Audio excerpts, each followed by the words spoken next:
Sunrise হায়দ্রাবাদের খেলা মানে আমরা মনে করি বিপক্ষ দলের বোলারদের ঠিক এই অবস্থা, কিন্তু আজকের ম্যাচে দেখা গেছে ঠিক পুরোপুরি উল্টো চিত্র।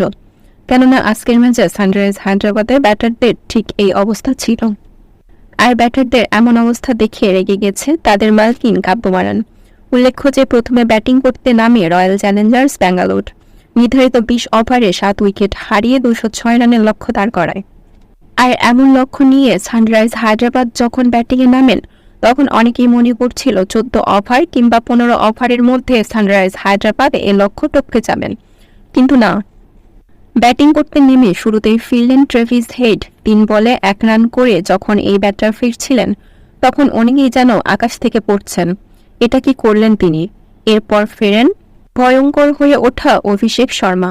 13 বলে 31 রান করেন এই ব্যাটার। এরপর ব্যর্থ ছিলেন এডেন মাকরান। হেনরিস ক্লাসেন যখন আউট হলেন তখন তো একেবারে ভেঙে পড়লেন কাব্য মারান। এরপর আর উঠে দাঁড়াতে পারেনি দলটি।